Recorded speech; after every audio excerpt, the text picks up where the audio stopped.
Hello and welcome to the Temple of Tomes with your host, Indie Comics Jones. Today is October 24th, 2021. This is episode 439. And here we are coming from my portable drawing board today. We've got Ma. This is coming out from Boom Studios. This is the second issue in this story. And we've got some of the cultish women folk around here, and I believe that is oh boy, I can't think of her name. Wendy, maybe. I'm not sure if that's the sister or someone else sitting in here. So this is a story not unlike Why the Last Man, where I can't like any of the characters. I really don't like any of them. So I'm going to be dipping out on this one. I thought it might take a turn for the better, and it took a turn for the worst. Wow. Cover, it's okay. I mean, she's got her little bunny ears, and she's got her antlers on, and I guess they're wearing animal paganistic ritual here going on with summoning some spirits. But let's get into it. Talk about who has worked on this lovely book. Okay, Jude Ellison S. Doyle is the writer. Now, she is a feminist writer, usually with, better known, I would say, for her nonfiction works, and I think she could help with a little bit of storycraft, because this thing is a little bit wildly all over the place, but drawn from the inspiration of some people like Rachel Maddow.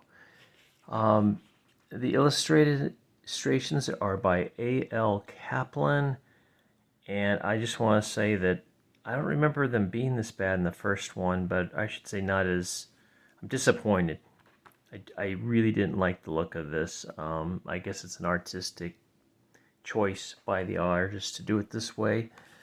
Colors by Fabiana Mascolo, with additional colors by Frederica Mascolo. So I'm assuming that there's some kind of relation going on with those two. Either brother, sister, or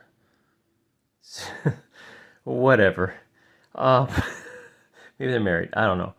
Letters by Cardinal Ray. And the main cover is by Aurelia Cristantina. Colored by Sarah Stern. All right, let's take a quick look at that again. Yeah, it's a little nicer than the interior art. So that's what we got on that one. So the story is, we've got Marion seen here. And this 1 week after the attack, she went to this kind of commune thing for women, and she really didn't want to go. She's kind of forced by her sister Wendy to go, and she's supposed to meet these gurus, especially like Diana Spiro. And she doesn't meet her in the first issue. She does meet her in this issue, and there's another woman that's kind of the go-between. But Marion's kind of a head case, alcoholic. She was... some boys got her drunk, I guess at college or something. She was raped, and she lost the case, or they just got she didn't lose the case. They just got a very weak sentencing on it. In the meantime, she goes out, leaves the commune, goes to a bar, gets drunk, gets raped again after another man slips her a roofie in her drink. And weird things are starting to happen to her, and it's not really clear whether she's hallucinating these things or if they really are happening.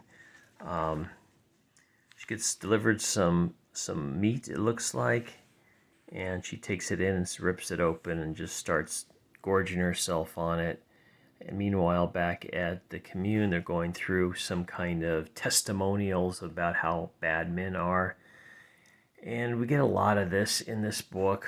Men are just awful. They're no good. Yeah. It gets old when you repeat the same thing frame after frame after frame. Or I should say panel after panel after panel, since this is a comic book, not a film. I think she's trying to make it into a Netflix pitch, and it just kind of blows, honestly. Out $4, actually 8 because I bought the first issue as well. So $4 came in at a whopping $3.99 plus tax. I don't know what else to say about it. Just a big disappointment overall. See the layout on it's kind of funky. There's some kind of tarot cards going on. It took me a while to figure it out. We find out that the Diana Spiro was actually married to some famous author who beat her regularly. Of course, she left when she was 8 months pregnant, but she had money and somehow got through it, and she had a son. Not sure what happened to the son. Then she sees that Marianne has not been eating. She's malnutrition. Her hair's falling out. What this all means, I don't know. So, in the meantime, Marianne's sister Wendy goes out and smokes some pot with the messenger, the kind of like the Uber driver for the commune. They let him in because he's part of the group. As far as he's supposed to not bug the women, he's just supposed to take him from the airport or port to this commune. The ferry landing, maybe that's what it was. And it kind of goes through a little bit of the story of Wendy growing up with the mom, and she's getting high, and the guy kind of makes a pass at her, and somehow the people at the commune find out. They come down. Doesn't really make a pass at her, just invites her over for some pot and some whatever, if she wants to. And she's considering it, but then the other people show up and kind of tell him if they still want him to work at the thing. They're throwing moving these axes around him. You still want to work here, he's got to stop what he's doing. Meantime, Marianne is like drunk at the beach. She's gone at the beach. She goes out in the water. I mean, this thing is just kind of, I don't know if it's a metaphor for something or analogy for something else, but a couple fishermen, of course, they harass her, take her pants, and say, "Oh yeah, remember you got taken out by some guy, and you're skanky and everything else." And we get this scene where this thing bursts through her like alien, and the guys are freaked out and they run off. Meanwhile, she looks down and she can see him running off, and it's some kind of like baby alligator. I don't know. Just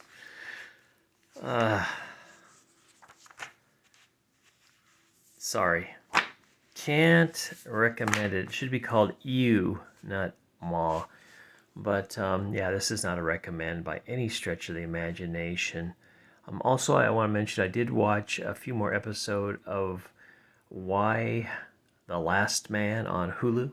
I think I got up to episode 7, and it didn't get any better. In fact, it makes no sense. It's the only people that are organized is the lunatic right-wing fringe.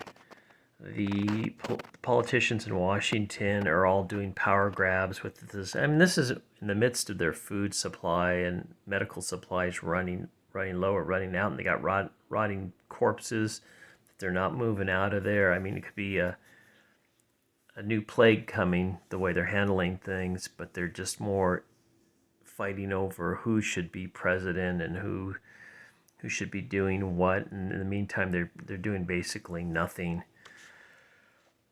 It's a mess. I was looking at Rotten Tomatoes. Critics gave it about a 73, I think, and then a 63 from the audience.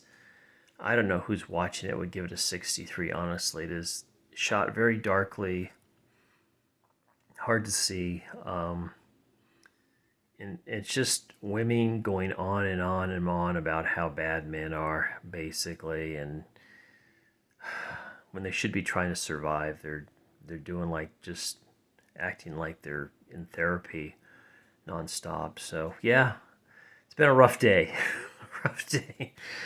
Anyway, hope your day's going better. I am continuing the packing of the move. Today it's a little bit slower. I took it a little bit easier today, but hopefully you guys did too. As always, please, or I should say, thank you for stopping by and listening to me rant about this book, book that I cannot recommend. As always, please like or dislike if you don't like what I'm saying. Leave comments if you wish, and please subscribe if you haven't. I'd love to get you on there to see what else is coming down the pipe. And as always, this is Indie Comics Jones from the Temple of Tomes, bidding you adieu.